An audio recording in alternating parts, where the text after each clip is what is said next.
Hello friends, मी Vishwadeep, Gyanodaya classes Osmanabad. आपण first chapter सुरू केला होता, युनिट्स अँड मेजरमेंट्स. त्याच्यातला आपण डायमेन्शन्स मागच्या पार्टमध्ये पाहिला. मागच्या पार्टमध्ये आपण ॲक्युरसी, प्रिसिजन अँड अनसर्टन्टी हा पार्ट पाहिला. आता नेमकं एरर्स म्हणजे काय, ते कोणत्या कोणत्या प्रकारचे एरर्स आपल्याला सापडतात आणि ते एरर्स मिनिमाइज कसे करायचे, कमीत कमी कसे करता येतील हे पाहायचं. हा पार्ट आपण आज पाहत आहोत. त्याआधी एरर्स म्हणजे काय ते आपण समजून घेऊया. बघा, एरर्स म्हणजे काय तर चुका. ह्या ज्या चुका असतात, या जेव्हा आपण एक्सपेरिमेंट्स करत असतो, जेव्हा आपण काही रीडिंग्स घेत असतो, मेजरमेंट करत असतो, तेव्हा अशा पद्धतीचे एरर्स आपल्याला सापडतात. हे एरर्स किती प्रकारचे असतात तर एरर्स मूळ दोन प्रकारचे पडतात. पहिला तो म्हणजे सिस्टमॅटिक एरर. कसला एरर? Systematic error. आणि दुसरा जो आहे तो असतो रँडम एरर. दुसरा एरर कुठला? Random error. दोन प्रकार पडले. पहिला सिस्टमॅटिक एरर, दुसरा रँडम एरर. सिस्टमॅटिक एरर मध्ये पुन्हा तीन पार्ट्स पडतात. मग त्या अगोदर नेमकं सिस्टमॅटिक एरर म्हणजे काय ते आपण समजून घेऊया. बघा, सिस्टमॅटिक एरर म्हणजे काय असतं, हे काही योगायोगाने येत नाहीत. हे जे काही चुका आपल्याकडून होतात त्या योगायोगाने घडत नाहीत. तर ते कशामुळे होतात? जर काही थोडाफार फॉल्ट असला, मग तो इन्स्ट्रुमेंटमध्ये फॉल्ट असला, किंवा आपण व्यवस्थित तो एक्सपेरिमेंट परफॉर्म नाही केला, व्यवस्थित आपण तो प्रयोग केला नाही, तर जे काही एरर्स तयार होतात त्याला आपण काय म्हणतो? सिस्टमॅटिक एरर्स असं म्हणतो. बघा, आपण त्याची डेफिनेशन करूया. सिस्टमॅटिक एरर म्हणजे काय? These errors are not determined by chance. हे जे काही एरर्स असतात, हे एरर्स योगायोगानं डिटरमाइन करता येत नाहीत, म्हणजे योगायोगानं ते घडत नाहीत. सिस्टमॅटिक एरर्स योगायोगानं घडत नाहीत. मग कसे घडतात? But are introduced by an inaccuracy. काय म्हटलं मी? but are introduced by inaccuracy. inaccuracy म्हणजे जे काही चूक थोडीफार घडते त्याच्यामुळे हे काय होतात आपल्याला सापडतात. by an inaccuracy inherent to the system. जर एखादी चूक सिस्टीम मध्येच असेल तर आपण जे काय मेजरमेंट करणार आहोत त्याच्यामध्ये सुद्धा ती चूक सापडते. त्यालाच आपण काय म्हणतो? सिस्टमॅटिक एरर म्हणतो. बघा, पुन्हा एकदा आपण डेफिनेशन कडे जाऊया. These errors are not determined by chance. योगायोगानं हे एरर्स आपल्याला दिसत नाहीत. तर कशामुळे दिसतात? Due to by an inaccuracy inherent to the system. Inherent शब्द कुठं ऐकलाय तुम्ही? बायोलॉजीमध्ये ऐकलेला असेल. इनहरंट म्हणजे काय? ती जर सिस्टीम मध्येच जर एखादी चूक असेल तर ती चूक आपण मेजरमेंटमध्ये आपल्याला दिसणार आहे. त्यालाच आपण काय म्हणतो? सिस्टमॅटिक एरर म्हणतो. मग सिस्टमॅटिक एरर मध्ये पुन्हा तीन पार्ट्स पडतात. ते तीन पार्ट्स आपण पाहूया.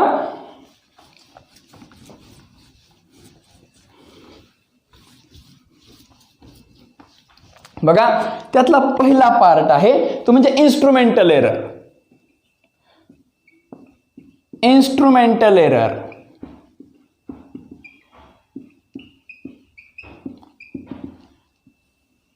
जे इन्स्ट्रुमेंट घेऊन किंवा जे काही तुमचं इक्विपमेंट असेल, साधन असेल, जे साधन घेऊन तुम्ही मेजरमेंट करताय त्याच्यात जर एरर असेल तर तुमच्या मेजरमेंटमध्ये तुम्हाला एरर सापडणार. म्हणजे कसं? बघा, so this error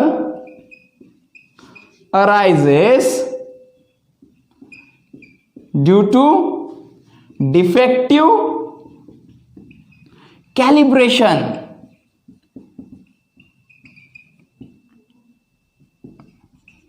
हा एरर कशामुळे येतो? Due to defective calibration. Defective म्हणजे काय? चुकीच्या पद्धतीनं. जर एखादं इन्स्ट्रुमेंट हे चुकीच्या पद्धतीनं बनवलेलं गेलेलं असेल, कॅलिब्रेशन म्हणजे काय? जर चुकीच्या पद्धतीनं ते बनवलं गेलेलं असेल तर आपल्याला जो एरर मिळतो त्या एररला आपण काय म्हणतो? Instrumental error. म्हणजे बघा, आपण मागच्या भागामध्ये एक उदाहरण घेतलं होतं, ते म्हणजे थर्मामीटरचं, तापमापीचं. जर तापमापीचं जे 0 डिग्री सेल्सिअसचं जे काय मार्किंग आहे ती जर व्यवस्थित झाली नाही, म्हणजे 0 डिग्री सेल्सिअसच्या ऐवजी जर 0.1, 0.2 किंवा 0.5 डिग्री सेल्सिअसच्या तिथं जर आपण 0 डिग्री सेल्सिअसची मार्किंग केली तर पुढचे जे काय आपले मेजरमेंट्स असतील, जे काय आपण टेम्परेचर मोजणार आहोत, ते सगळे टेम्परेचर आपले चुकीचे असणार आहेत. मग त्याच्यामध्ये काहीतरी फरक पडेल. त्याच फरकाला किंवा त्याच एररला आपण इन्स्ट्रुमेंटल एरर असं म्हणतो. समजतंय? लक्षात येतंय? बघा पुन्हा एकदा, इन्स्ट्रुमेंटल एरर कशामुळे येतो? Due to defective calibration. जर एखादं इन्स्ट्रुमेंट व्यवस्थित आपण बनवलेलं नसेल तर आपल्याला अशा पद्धतीचं एरर मिळतो. मग थर्मामीटरचं उदाहरण आपण पाहिलं किंवा असे अनेक उदाहरणं असतात. जर तुम्हाला बिकर म्हणजे छोटीशी वाटी असते बघा, ग्लास सारखी, ही अशा पद्धतीनं याच्यावरती मार्किंग असतात काही, येते लक्षात? तर या मार्किंग करत असताना जर इथं समजा 1 मिलीमीटर, 2 मिलीमीटर, 3 मिलीमीटर अशा पद्धतीनं आहे, पण जर समजा थोडंसं रेषा खालीवरती झाल्या, वरी गेल्या किंवा खाली गेल्या, 1 मिलीमीटरच्या थोडीशी वर गेली 1 मिलीमीटरची रेष, तर मात्र या ठिकाणी आपल्याला एरर दिसतो. त्या एररला काय म्हणायचं? इन्स्ट्रुमेंटल एरर असं म्हणायचं. त्याच्यानंतर दुसरा कुठला पार्ट आहे तर तो आहे due to imperfect setting of the experiment. एखादा एक्सपेरिमेंट करायचा आहे आणि त्या एक्सपेरिमेंटची सेटिंगच आपण व्यवस्थित केली नाही. Error due to imperfect setting.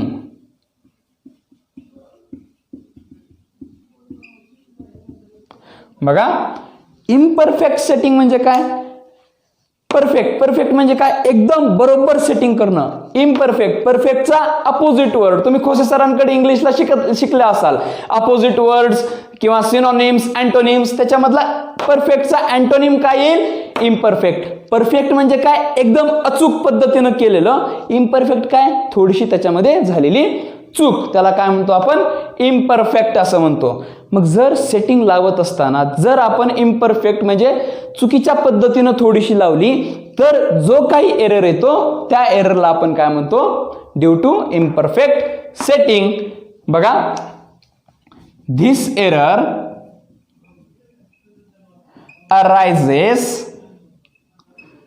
due to defective setting of instrument. तुम्ही जर काय प्रयोग केलेले असतील तर तुम्हाला टेस्ट ट्यूब माहित असेल. ही अशा पद्धतीची टेस्ट ट्यूब असते. ही टेस्ट ट्यूब मध्ये 1 मिलीलीटर, 2 मिलीलीटर अशा पद्धतीनं मार्किंग असतात. या मार्किंग मध्ये समजा तुम्हाला मोजायचं की किती व्हॉल्यूम आहे. समजा तुम्ही पाणी घेतलं आणि त्या पाण्याचं व्हॉल्यूम तुम्हाला पाहायचंय आणि हे पाण्याचं व्हॉल्यूम पाहत असताना जर तुम्ही ही टेस्ट ट्यूब सरळ धरण्याच्या ऐवजी थोडीशी तिरकी धरली तर तुम्हाला तुमचं जे काय मेजरमेंट असेल व्हॉल्यूमचं ते व्यवस्थित करता येणार नाही आणि त्यामुळं काहीतरी एरर तुमच्यामध्ये येऊ शकतो. म्हणजे जर तुमची सेटिंगच व्यवस्थित नसेल तर मात्र तुम्हाला एरर येणार आहे. लक्षात येतंय? हा एरर कशामुळे येतो? Due to defective setting of instrument. त्याचं एक्झाम्पल काय घेतलं आपण? Taste tube. टेस्ट ट्यूब मध्ये आपण काय घेतो? वॉटर घेतो, ऑइल घेतो किंवा जे काही तुमचे केमिकल्स असतील ते घेतो. मग ते केमिकल्स घेत असताना जर तुम्ही ही जी टेस्ट ट्यूब आहे ती टेस्ट ट्यूब थोडीशी तिरकी धरली तर तुम्हाला ते व्हॉल्यूम मेजर करता येणार आहे का? नाही. किंवा जे मेजर केलेलं आहे ते तुमचं काय असणार आहे? चुकीचं असणार आहे. त्यामुळे जो काय एरर येतो this is due to the imperfect setting. त्याच्यानंतर तिसरा पार्ट काय असेल किंवा थर्ड पार्ट काय असेल तर तो आहे पर्सनल एरर. तिसरा पार्ट काय असेल यातला? Personal error. पर्सनल म्हणजे वैयक्तिक. वैयक्तिक आपल्या चुकांमुळे काही एरर्स येऊ शकतात. म्हणजे समजा एक्सपेरिमेंट करतोय आणि एक्सपेरिमेंट करत असताना त्याच्याकडे लक्ष दिलं पाहिजे एक्सपेरिमेंटकडं, पण आपलं लक्ष जर इकडं तिकडं जात असेल तर मात्र आपली रिडिंग किंवा आपलं मेजरमेंट बरोबर येणार आहे का? अजिबात येणार नाही. आणि म्हणून जो काय एरर येतो त्याला म्हणतो आपण पर्सनल एरर. बघा, this error arises due to fault of observer. जो कुठला ऑब्झर्वर असणार आहे, ऑब्झर्वर म्हणजे काय, जो कोणी तो एक्सपेरिमेंट परफॉर्म करतोय, प्रयोग करतोय, त्याला काय म्हणतो आपण ऑब्झर्वर. जर ऑब्झर्वरचा जर फॉल्ट असेल तर त्याच्यामुळे जो एरर येतो त्या एररला आपण काय म्हणतो? पर्सनल एरर म्हणतो.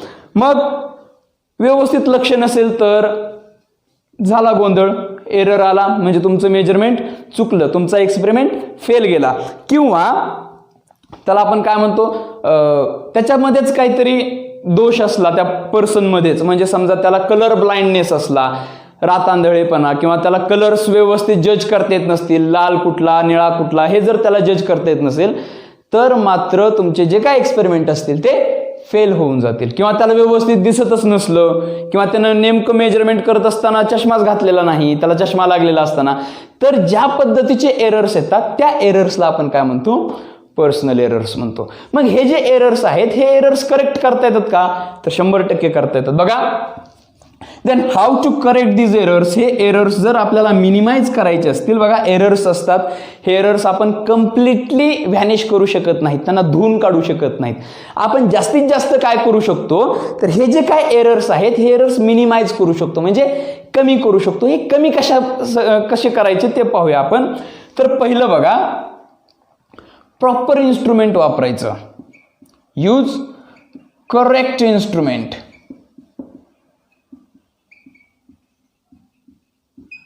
जर एखादं फॉल्टी इन्स्ट्रुमेंट असेल तर ते वापरायचं नाही. जे काय करेक्ट इन्स्ट्रुमेंट असेल ते करेक्ट इन्स्ट्रुमेंट जर तुम्ही वापरलं तर तुमचं मेजरमेंट बरोबर येईल.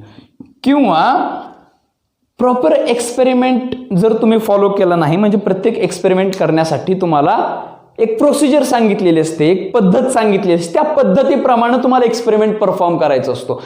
जर समजा तुमच्याकडून ती पद्धत फॉलो नाही झाली, त्या पद्धतीनुसार तुम्ही जर एक्सपेरिमेंट नाही केला तर मात्र तुमच्या मेजरमेंटमध्ये एरर्स येतात. म्हणून काय करायचं? फॉलो प्रॉपर प्रोसिजर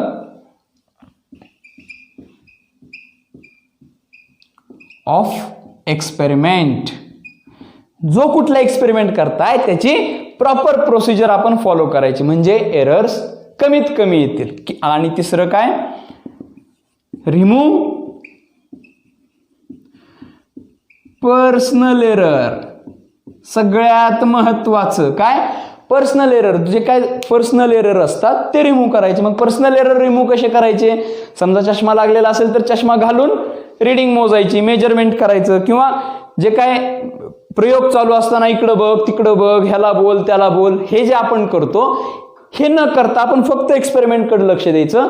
तेव्हा आपण हे जे काय एरर्स आहेत ते एरर्स मिनिमाइज करू शकतो, कमी करू शकतो. याच्यानंतर दुसरा पार्ट आहे सिस्टमॅटिक एरर्स. इथं संपलं आपलं. याच्यानंतर आहे रँडम एरर्स.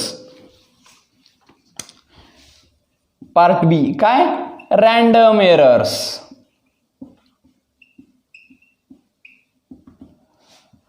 आता सिस्टमॅटिक एरर्स आपण पाहिले. हे सिस्टमॅटिक एरर्स कमी करण्यासाठी आपल्याला जे काही करायचं होतं ते सगळं केलं, पण तरी देखील काही एरर्स तसेच राहतात. त्या एरर्सला आपण काय म्हणतो? Random errors. बघा, even after following proper procedure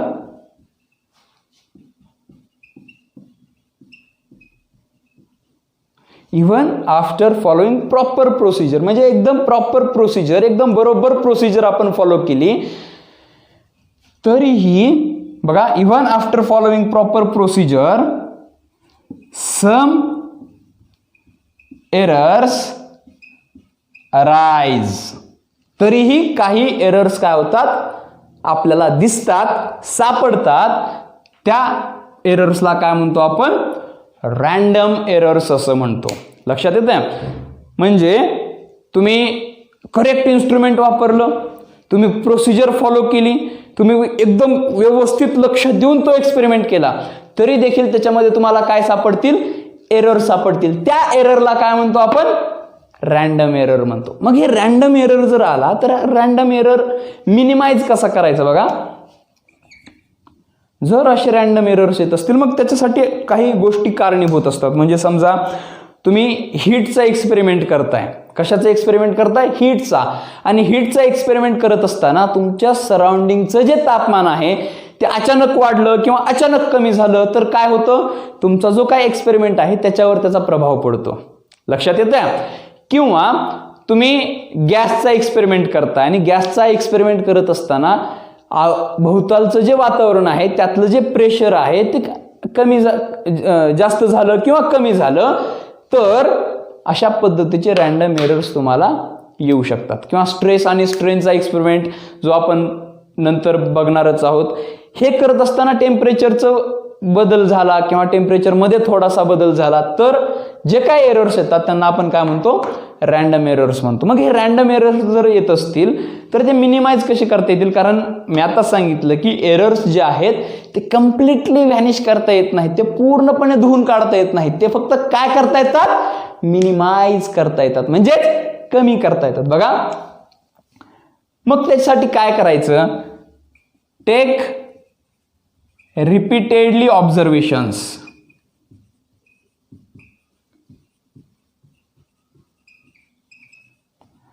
जे का ऑब्झर्वेशन्स असतील ते ऑब्झर्वेशन्स रिपीटेडली घ्यायचे किंवा एक एक्सपेरिमेंट करत असताना त्याचे जास्तीत जास्त ऑब्झर्वेशन्स नोट करून घ्यायचे.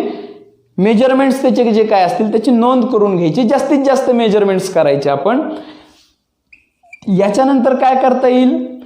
हे जे ऑब्झर्वेशन्स घेतले त्या ऑब्झर्वेशन्सचा मीन घ्यायचा.